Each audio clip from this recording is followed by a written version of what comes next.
अंग्रेजों के काल में मुंबई 7 भागों में बटा हुआ था। 7 छोटे छोटे टुकड़े थे अंग्रेजों के काल में। हकीकत में ये अंग्रेजों के पास में नहीं था, ये पुर्तगालियों के पास में था, पोर्टुगीज के पास में था। पोर्टुगीज ने सबसे पहले मुंबई पर हुकूमत की थी और तब मुंबई 7 टापुओं में बटा हुआ था।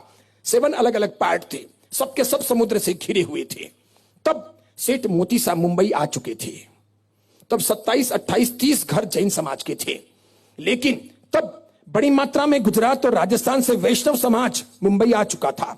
तो मुंबई के अंदर उन 7 टापुओं पर वैष्णव समाज के लोगों की संख्या 5, 10, 15, 20 हजार से अधिक परिवारों की थी। तब जैन समाज के परिवार कितने थे? बड़ मुश्किल 15, 20, 25, 30 इतने ही थे। क्यों इतने कम थे? जबकि जैन उद्यमी है, कारोबारी है, सबसे अधिक व्यवसायिक है, बहुत बढ़िया तरीके से कारोबार करता है, दूर दूर तक जाता है, लेकिन धर्म भीरू है, श्रद्धालु है, देवगुरु धर्म का उपासक है। वो भगवान को छोड़ के कहीं जा नहीं सकता, जाना नहीं चाहता।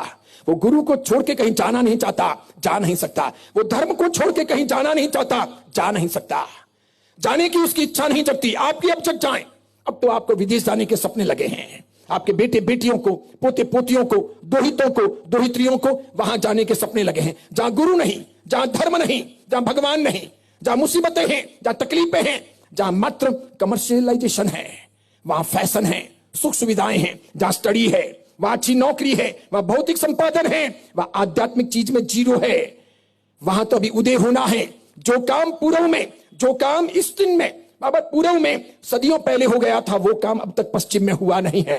धीरे धीरे पूर्व से वो पश्चिम प्रेरणा ले रहा है, लेकिन पूर्व के लोग मूर्ख हैं कि पश्चिम जा रहे हैं। ऊंधी नैया, उल्टी नैया चल रही है, उल्टी गाड़ी चल रही है, बहाव इधर नहीं उधर जा रहा है। पुराने जमाने में लोग गुरु को नहीं छोड़ते थे, धर्म को नहीं छोड़ते थे, भगवान को नहीं छोड़ते थे, इसीलिए विदेश नहीं जाते थे और बाहर भी नहीं जाते थे। यही कारण था जैन जल्दी मुंबई नहीं आया, क्योंकि 2 बड़ी नदियां पार करनी पड़ती। और इसी प्रकार जैन जल्दी पूना नहीं आया, नागपुर नहीं आया, कोल्हापुर नहीं आया, इसीलिए बेंगलोर नहीं आया, चेन्नई नहीं आया, हैदराबाद नहीं आया, सिकंदराबाद नहीं आया, मैसूर नहीं आया। जो यहां के जैन थे वो जैन बने, वो जैन रहे, वो जैन चले। बाद में वे बदल भी गई या उन्हें बदल दिया गया। लेकिन हम जो पूर्वी या पश्चिमी भारत से आए हैं, वे हम आए नहीं इधर। क्यों नहीं आए? इसलिए नहीं आए। तो उस जमाने में, मोती साहब के जमाने में, गाय की चर्बी का बहुत बड़ी मात्रा में उपयोग करने का अंग्रेजों ने एक प्रस्ताव पारित किया। वो पुर्तगाली सरकार थी, उन्होंने प्रस्ताव पारित किया। तब श्रीनाथ जी की हवेली के कालबादेवी में, पांजरापोल में रहने वाले संतों ने, वे तो गाड़ियों में आते, पालकी में आते थे, अपने साधुओं को तो विहार करके आना पड़ता। तो ये बीच में जो 2 नदियां आती थी, उन पर तब ब्रिज बने हुए नहीं थे, तो साधु नहीं आ सकते थे। साधु नहीं आते तो अपने दादा, अपनी दादी, परदादा, परदादी क्या कहते हैं?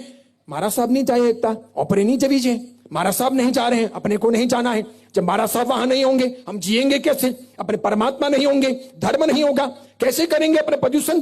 कैसे जिएंगे? किनसे लेंगे पचकान? किसको करेंगे गुरुवंदन? धर्म का आराधन नहीं होगा तो जीवन का कल्याण कैसे होगा? भाड़ में गए ऐसे पैसे। नहीं जाना है अपने को मुंबई, नहीं जाना है पूना, अपने तो अपने मारवाड़ में रहेंगे, गुजरात में रहेंगे, जो मिलेगा 2 जून की रोटी यहीं खा करके गुजारा करेंगे, नहीं जाएंगे। ये मान्यता थी। इसीलिए अधिकांश जैन पहले मुंबई नहीं आए, मोती साहब आए। तब 27, 30, 35 घर थे। श्रीनाथ जी की हवेली के वैष्णव सन्यासियों ने मोती साहब को हवेली में बुलाया। कहा, सेठ मोती साहब, आप पावरफुल व्यक्ति हो, आप पुण्यशाली भी हो, अंग्रेजों पर आपका प्रभाव भी है, आप बहुत बड़े कारोबारी भी हो, मुंबई के बंदरगाह में आपके सैकड़ों जहाज जाते और आते हैं, तो पूरे बंदरगाह पर, पूरी गोदी पर आपका एकाधिकार है। फिर बड़े बड़े लोग आपके यहां पर नौकरी करते हैं। आप में से लोगों को बता दूं जिनको नहीं पता हो, जमशेदजी टाटा मोती साहब सेठ के यहां पर मैनेजर का काम करते थे। मैं तब की बात कर रहा हूं। मोती साहब सेठ जैन, श्वेतांबर मूर्ति पूजक, पक्के उपासक, जिन मंदिरों को बनाने वाले, साधु साध्वियों को संभालने वाले, जीव दया का परिपालन करने वाले, साधर्मिक की भक्ति में रुचि लेने वाले, सुंदर तरीके से धर्म को आगे बढ़ाने वाले, सबके साथ में सहयोग रखने वाले, 36 कौम को साथ में लेकर के चलने वाले। महात्मा गांधी की मौत पर भारत के जितने बाजार बंद नहीं रहे, मोतीसा सेठ की मृत्यु पर उससे भी अधिक बाजार भारत के, अफगानिस्तान के, पाकिस्तान के, ढाका के और नेपाल के और सीलोन के बंद रहे थे। इतिहास देखिए, आप हिस्ट्री देखिए। महात्मा गांधी की मौत पर उन्हें शूट आउट किया गया, तब भी जितने बाजार भारत के बंद नहीं रहे, उससे अधिक बाजार भारत के और विदेशों के मोतीसा की मौत पर बंद रहे। इतना बड़ा कारोबारी आदमी था, लेकिन ईमान था। मैं जैन श्रावक हूं, खोटा करूंगा नहीं, खोटा करने भी दूंगा नहीं, गलत पैसा लूंगा नहीं, उचित दाम ही लगाऊंगा, किसी की मजबूरी का फायदा उठाऊंगा नहीं, अहिंसक हूं, पोजीशन में व्यापार करूंगा नहीं, बिना पूछा के रहूंगा नहीं, प्रतिदिन प्रतिक्रमण करूंगा, रात को मैं खा नहीं सकता, खिला नहीं सकता, मैं अबक्ष अनंतकाय का त्यागी हूं, अबक्ष अनंतकाय खिलवा भी नहीं सकता। यह उसूल। इसीलिए पंच महाव्रतधारी साधु भी 200 साल बीत जाने के बाद भी पाट पर बैठकर मोतीसा जैसे, या फिर मांडवगढ़ के महामंत्री पीथड़ जैसे, या महान पुरवाल वंश के सृष्टि वस्तुपाल तेजपाल जैसों के नाम दोहराते हैं, उनकी कहानियां कहते हैं। कभी याद तो करो कि कभी ऐसी पाठ से, ऐसे कोई त्यागियों के मुख से, जिन शासन के साधुओं के मुखारविंद से कभी हमारे बाप दादों के हमारे नाम आए। हम ऐसा कुछ काम करें, हम ऐसा जीवन जिए, हम ऐसे उसूल खड़े करें, हम जिन शासन को वहां तक ले जाएं, वो धन से नहीं, मन से और तन से करना है, ईमानदारी से। भले मेरी कठोर कड़क और मेरे कठोर अनुशासन और मेरी बातों को सुनकर कई लोगों को गिला शिकवा होता होगा, लेकिन ईमानदारी से कहता हूं, जब मैं जाऊंगा बहुत लोग याद करेंगे कि कई सारी बातें ऐसी छोड़ के गए हैं, ऐसी कह के गए हैं कि जिन शासन को, जैन धर्म को या जैन धर्मावलंबियों को बहुत गहरे से सोचना होगा। वो जीवन, उस मोतीसा सेठ को किसने बुलाया? बहुसंख्यक मेजोरिटी वाले, सबसे बड़ी जिनकी संख्या, जैनों की संख्या कितनी? 35 घर 40 घर की, तो 35-40 घर की इतनी बड़ी मुंबई में हैसियत क्या? लेकिन एक आदमी पूरे मुंबई को हिलाता है, एक आदमी मुंबई का भाग्य निर्धारित करता है। मोतीसा सेठ ने भाईकला के जैन मंदिर में, मोतीसा जैन मंदिर में, जिस दिन सूरत से समुद्र मार्ग से आई हुई मूर्तियों का अगवानी का कार्यक्रम रखवाया, प्रवेश का कार्यक्रम रखवाया, तो मुंबई समाचार, पारसियों का सबसे पुराना गुजराती अखबार, वो लिखता है 25,000 से अधिक लोग उस दिन जैन तीर्थंकरों की मूर्तियों के प्रवेश के कार्यक्रम में सम्मिलित हुए। बड़ी मात्रा में इसमें कोंकणी मुसलमान भी थे जो बंदरगाह पर काम करते थे। उस दिन पूरा मुंबई बंद रहा और बंदरगाह से वो यात्रा रवाना हुई, भाईकला मोतीसा सेठ मंदिर पहुंची। जमशेदजी टाटा सबसे आगे जैन धर्म का ध्वज लेकर के चल रहे थे, उस शोभा यात्रा की अगवानी कर रहे थे। कैसा ताकतवर आदमी मोतीसा, लेकिन कैसा निष्ठावान, कैसी उसकी भावना। उस संत ने कहा, मोतीसा, पोर्टुगीज गवर्नमेंट ने गायों को मार करके उनकी चर्बी निकाल करके नाना प्रकार में उपयोग लेने का प्रस्ताव पारित किया है। ये हम हिंदुओं के लिए, जैनों के लिए, शाकाहारियों के लिए, ये भारतीय संस्कृति के लिए, ये आपके हमारे सबके धर्म और ईमान के लिए घातक निर्णय है। हम संत तो हैं, लेकिन हमारी ताकत तुम्हारी ताकत जितनी नहीं। तुम्हारी ताकत हमारी ताकत से बहुत ज्यादा है।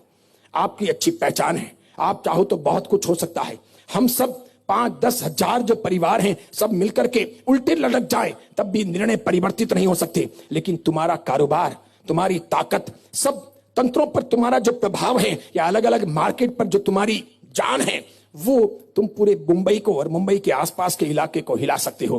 हमारा आपको करबद्ध निवेदन है मोतीसा, आपकी कमाई और कारोबार के बीच में इसके लिए भी सोचिए, का भगवान आशीर्वाद दीजिए। जैन साधु तभी एक भी मुंबई में थे नहीं, आते नहीं थे, प्रदूषण के लिए भी नहीं, चौमासे के लिए तो सवाल ही नहीं उठता। मोतीसा के मंदिर की जब प्रतिष्ठा हुई तो वो भी यतीजी महाराज पालकी में बैठ करके आए थे, उनके कर कमलों से हुई थी, पंच महाव्रतधारी साधु के कर कमलों से नहीं। गुड़ी जी पाईधुनी की प्रतिष्ठा भी यतीजी महाराज के कर कमलों से हुई थी, पंच महाव्रतधारी साधु के कर कमलों से नहीं, जिसको 200 साल पूरे हुए। मोतीसा सेठ ने उसके बाद में अंग्रेज गवर्नर से बातचीत की। एक ही मुलाकात में प्रस्ताव फाड़ दिया गया और तय कर दिया गया कि आपकी भावनाओं की कद्र करते हुए हम किसी भी चीज में गाय की चर्बी की मिलावट नहीं करेंगे। हमारी प्रवर्तन बुद्धि थी, पुण्य था, क्षमता थी, पावर था, वर्चस्व था।